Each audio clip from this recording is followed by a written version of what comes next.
तो कैसे हैं आप। Welcome back again in fact technical.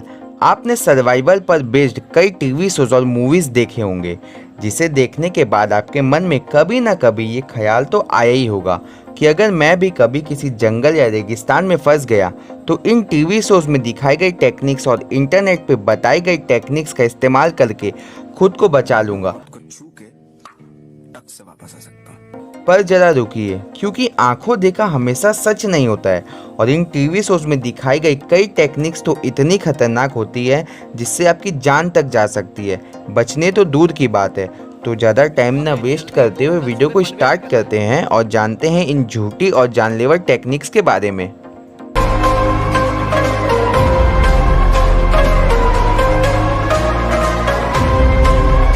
Number 1, never suck out venom. आपने कई मूवीज में ये सीन देखा होगा कि जब किसी आदमी को सांप काट लेता है तो हीरो सांप के जहर को मुंह से चूस कर बाहर निकालता है और उस आदमी की जान बच जाती है। लेकिन क्या है ना कि मूवीज और असल जिंदगी में बहुत फ़र्क है और ये सब बस मूवीज में ही अच्छा लगता है, क्योंकि अगर कोई आदमी ऐसा करता है तो सबसे पहले तो उस आदमी की ही मौत हो जाएगी, क्योंकि ऐसे जहर को डायरेक्टली चूसने से वो जहर उसके पेट में चला जाएगा और मुंह में लगने के कारण उसके मुंह के अंदर भयानक इन्फेक्शन भी हो सकते हैं।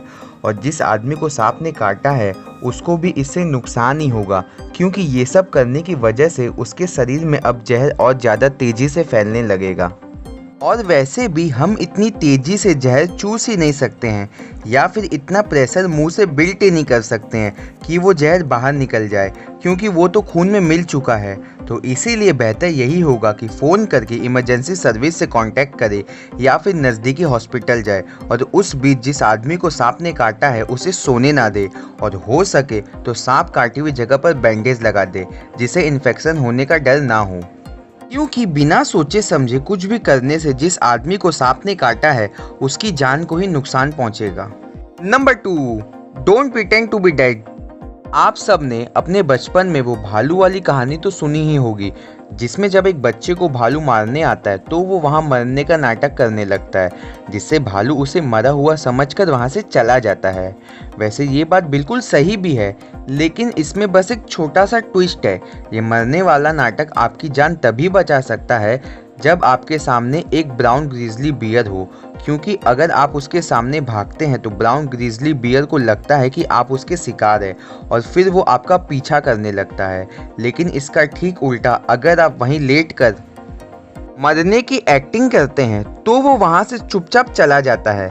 लेकिन ये मरने वाला नाटक आप भूल कर भी ब्लैक बियर के सामने ना करें, क्योंकि ऐसा करने से वो आपको एक आसान शिकार समझेगा और आपको सच में मार देगा। क्योंकि ब्लैक बियर को आसान शिकार करना पसंद है, तो बेहतर यही होगा कि आप जल्दी से जल्दी वहां से जान बचाकर भाग जाए। और अगर आपके सामने कोई भी रास्ता ना बचे तो भालू की आंखों और मुंह पर वार करने की कोशिश करें और जब उसका ध्यान भटक जाए तो आप वहां से जल्दी भाग जाएं। और कोई भी सर्वाइवल टिप अप्लाई करने से पहले उसके बारे में पूरी जानकारी लें, क्योंकि ज़रूरी नहीं कि जो चीज़ें ब्राउन ग्रिजली बियर पर काम करे वही ब्लैक बियर और पोलर बियर पर भी असरदार हो।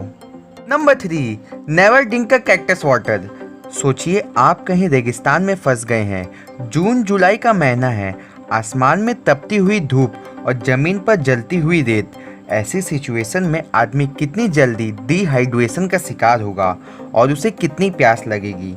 वैसे बहुत लोगों को ये बात पता है कि कैक्टस अपने अंदर पानी स्टोर करके रखता है। तब तो ये बहुत अच्छी बात हुई ना, क्योंकि रेगिस्तान में तो हर तो कदम पर कैक्टस बहुत आसानी से मिल जाते हैं, तो उसका पानी पीकर तो आप आराम से बच सकते हैं, है ना? या फिर नहीं, क्योंकि यही आपकी सबसे बड़ी भूल होगी, क्योंकि कैक्टस हमें पानी तो देता है लेकिन उसके पानी में इतने केमिकल्स और जहरीले कंपाउंड रहते हैं कि उसे पीते ही इंसान को वॉमिटिंग शुरू हो सकती है और डायरिया भी हो सकता है, और एक्सट्रीम केसेस में तो इंसान को पैरालिसिस अटैक भी आ सकता है। तो बेहतर यही रहेगा कि अगर आपको पानी की तलाश करनी है तो दिन की बजाय रात में करें, क्योंकि रात में रेगिस्तान का तापमान दिन के मुकाबले बहुत कम हो जाता है, जिससे आपकी एनर्जी भी बचेगी और पसीना भी कम निकलेगा। और आपके जिंदा रहने के चांसेस भी ज़्यादा रहेंगे। और साथ ही साथ बहुत लोग अपनी खुद की यूरिन पीने वाली सर्वाइवल टिप पर भी विश्वास करते हैं, जो कि बहुत खतरनाक है, क्योंकि हमारी यूरिन में हमारी बॉडी के सब वेस्ट और हार्मफुल मटेरियल्स रहते हैं जैसे यूरिया। तो इसीलिए ये गलतियाँ भूल कर भी ना करें और समझदारी से काम लें। Number 4, boiled water is not always safe. अब जैसा कि मैंने आपको अभी बताया था कि कैक्टस का पानी हमारे लिए बिल्कुल भी सेफ़ नहीं है, ठीक वैसे ही ज़रूरी नहीं कि उबला हुआ या बॉइल्ड किया हुआ पानी हमारे लिए सेफ़ हो। अब आप कहेंगे कि मैं ये क्या बात कर रहा हूँ, लेकिन ये बिल्कुल सही है, क्योंकि पानी को उबालने से उसके अंदर के सारे बैक्टीरिया तो निकल जाते हैं, लेकिन गंदगी नहीं निकलती। आप बोलेंगे अलग है क्या? तो हाँ, क्योंकि हो सकता है कि वो पानी केमिकल कंटेमिनेटेड हो या फिर उसमें आप साफ साफ गंदगी देख पा रहे हो। तो ऐसे पानी को ना ही पीना बेहतर है, क्योंकि बॉईल करने से बैक्टीरिया तो निकल जाएंगे लेकिन केमिकल तो वैसा ही रहेगा। तो जब भी आप जंगल में पानी पिए तो ये पहले देख ले कि वो आ कहाँ से रहा है, और बहुत ज़्यादा गंदा तो नहीं है जैसे धूल और मिट्टी से मिला हुआ, जिससे आपकी तबीयत खराब ना हो, क्योंकि वो सबसे ख़राब बात होगी अगर आप जंगल या कहीं फंसे हुए हैं तो, क्योंकि इससे आपके मरने के चांसेस डबल हो जाएंगे। तो बेहतर यही होगा कि आप उस पानी को किसी कंटेनर में स्टोर करें और गंदगी के नीचे बैठने का इंतज़ार करें, और जब गंदगी नीचे बैठ जाए तब ऊपर के साफ़ पानी को किसी दूसरे कंटेनर में ट्रांसफ़र कर दें और फिर उसे बॉईल करें। Number 5, never hit a shark. वैसे तो शार्क इंसानों पर बहुत कम ही हमला करती है, क्योंकि पूरे साल में बस 40 से 50 ही शार्क अटैक के केस सामने आते हैं। मतलब इसके चांसेस बहुत लो है कि आप पर शार्क हमला करे। लेकिन फिर भी अगर कभी ऐसा हो तो हमें क्या करना चाहिए? तो अगर सर्वाइवल टेक्निक की बात करें तो शार्क के सर पर मुक्का मारना सबसे सही रहेगा, जिससे वो वहाँ से भाग जाएगी। लेकिन अगर आप उसे मार पाए तो ना, क्योंकि पानी के अंदर हाथ पांव हिलाना भी मुश्किल हो जाता है, तो शार्क को पंच करने की बात सोचना भी बेवकूफ़ी है। तो आखिर हमें ऐसी सिचुएशन में क्या करना चाहिए? बेहतर तो यही होगा कि अगर आपको शार्क ने नहीं देखा है तो आप वहां से चुपचाप भाग जाए, और अगर फिर भी आपका आमना सामना हो जाए तो शार्क की आंखों पर वार करने की कोशिश कीजिए, क्योंकि वो उनकी सबसे सेंसिटिव जगह होती है और वहाँ पर लगी हल्की से हल्की चोट से भी उन्हें बहुत दर्द होता है, जिससे शायद वो वहाँ से चली जाए। और हो सके तो आप उनके गिल्स पर भी वार करने की कोशिश करें, क्योंकि वो भी बहुत सेंसिटिव जगह है। And that's the best thing you can do. और मौका मिलते ही वहाँ से दूर चले जाएं। और स्विमिंग करते हुए हमेशा ध्यान रखें कि आपके आसपास कोई शार्क मछली तो नहीं है। तो दोस्तों, ये थे कुछ फेक सर्वाइवल टिप्स जिसे आज तक आप सच समझते आ रहे थे। और मैं तो भगवान से यही दुआ करता हूँ कि आप कभी भी ऐसी सिचुएशन में ना फंसे, और अगर कभी फंस भी जाएं तो हमेशा अपनी सूझबूझ और अक्ल से काम लें।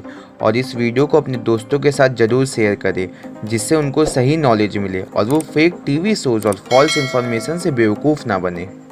तो दोस्तों, अगर आपको वीडियो पसंद है तो वीडियो को लाइक करें, अपने दोस्तों के साथ शेयर करें और चैनल को सब्सक्राइब करना ना भूलें।